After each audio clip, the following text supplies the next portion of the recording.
Assalamualaikum warahmatullahi wabarakatuh. Perkenalkan, nama saya Helmi Yuliana, mahasiswa Prodi Pendidikan Guru Madrasah Ibtidaiyah, jurusan Tarbiyah, Fakultas Tarbiyah dan Ilmu Keguruan IAIN Palangkaraya semester 3. Ini adalah media video pembelajaran dengan materi pengaruh kondisi geografis Indonesia sebagai negara maritim terhadap transportasi masyarakat kelas 5 tema 1 subtema 3 pembelajaran 4 MISD.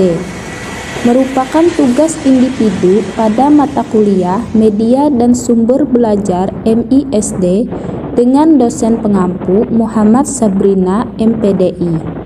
Selamat menyaksikan, semoga bermanfaat. Jangan lupa like, share, dan komen ya.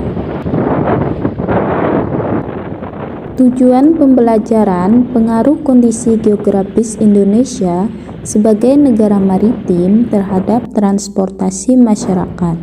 Yang pertama, dengan mengamati peta, siswa dapat menyebutkan nama bandara dan pelabuhan yang ada di Indonesia dengan benar. Yang kedua, melalui kegiatan diskusi kelompok tentang pengaruh kondisi geografis Indonesia terhadap budaya masyarakat, siswa dapat mengidentifikasi pengaruh kondisi geografis terhadap budaya masyarakat dengan benar.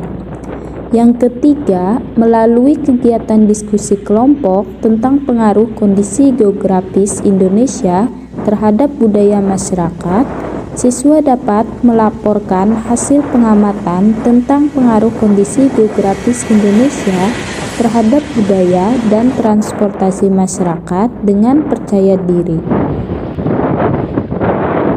Indonesia dijuluki sebagai negara maritim sebab sebagian besar wilayah Indonesia terdiri dari perairan dan merupakan negara kepulauan. Luas lautan Indonesia mencapai 3 juta kilometer persegi. Ada 2 samudra yang mengapit negara kita, yaitu Samudra Hindia dan Samudra Pasifik. Jumlah pulau di Indonesia yang tercatat hingga tahun 2021 ini adalah 17.000 pulau. Karena kondisi geografis tersebut, maka penduduk Indonesia memerlukan alat transportasi yang bisa memudahkan untuk berpindah tempat. Alat transportasi yang bisa digunakan adalah transportasi darat, laut, dan udara. Pemerintah harus menyediakan alat transportasi beserta sarana pendukungnya. Transportasi darat yang biasa digunakan oleh masyarakat Indonesia adalah mobil, motor, dan bis. Pemerintah harus menyediakan sarana dan prasarananya seperti jalan raya, rambu lalu lintas, lampu penerangan jalan, dan lain-lain. Selain itu, ada kereta. Kereta di Indonesia ada yang antar kota, ada yang dalam kota. Kereta dalam kota, khususnya di Jakarta, ada beberapa jenis seperti komuter lain, LRT, dan MRT. Selanjutnya, transportasi air. Karena Indonesia negara kepulauan yang dikelilingi oleh lautan, maka dibutuhkan sarana dan prasarana agar antar pulau itu bisa terhubung. Selain untuk mengangkut orang, alat transportasi laut juga digunakan untuk mengangkut barang kebutuhan masyarakat di pulau tersebut. Biasanya, masyarakat Indonesia menggunakan alat tradisional seperti perahu untuk menyeberang apabila jaraknya dekat, sedangkan untuk yang jaraknya jauh, maka dibutuhkan kapal laut. Transportasi penghubung antar pulau harus didukung dengan ketersediaan pelabuhan yang memadai agar bisa meningkatkan mobilitas masyarakatnya. Selanjutnya, transportasi udara, yaitu pesawat.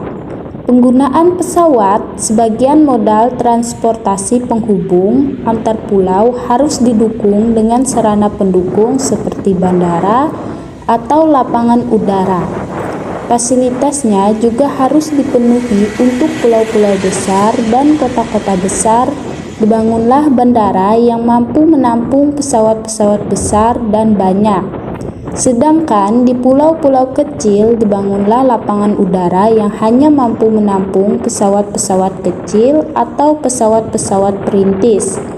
Namun, biaya untuk menggunakan pesawat biasanya lebih mahal jika dibandingkan dengan menggunakan kapal, sehingga masyarakat lebih banyak memilih untuk menggunakan kapal saat bepergian antar pulau. Jika penyedia dan penggunaan modal transportasi antar pulau memadai, akan sangat membantu kehidupan masyarakat. Mengingat luas wilayah Indonesia yang sangat luas dan berupa kepulauan, sehingga mempengaruhi pemerataan program pembangunan dan hasil-hasilnya. Pengaruh kondisi geografis Indonesia sebagai negara maritim terhadap transportasi masyarakat ini juga memberikan dampak positif dan negatif. Adapun dampak positifnya yaitu bagi perkembangan alat transportasi karena terpacunya bangsa Indonesia untuk membangun dan mengembangkan industri pesawat dan perkapalan. Selanjutnya, dampak negatif adanya perbedaan kemakmuran antar wilayah. Perbedaan itu antara lain ada daerah yang sangat maju, namun juga ada daerah yang masih sangat tertinggal. Selain itu, harga barang kebutuhan di suatu pulau juga berbeda dengan harga kebutuhan di pulau lain. Semakin jauh tempatnya, semakin banyak biaya transportasi yang dikeluarkan, sehingga harga barangnya pun semakin mahal. Kesimpulan materi pelajaran ini adalah Indonesia dijuluki sebagai negara maritim sebab sebagian besar wilayah Indonesia terdiri dari perairan dan merupakan negara kepulauan. Karena kondisi geografis tersebut, maka penduduk Indonesia memerlukan alat transportasi yang bisa memudahkan untuk berpindah tempat. Alat transportasi yang bisa digunakan adalah transportasi darat, contohnya mobil, motor, dan bis. Transportasi laut, contohnya perahu dan kapal laut. Transportasi udara, contohnya pesawat, dan lain sebagainya. Demikian video pembelajaran materi pengaruh kondisi geografis Indonesia sebagai negara maritim terhadap transportasi masyarakat. Kelas 5, tema 1, subtema 3, pembelajaran 4. Semoga bermanfaat. Terima kasih. Wassalamualaikum warahmatullahi wabarakatuh.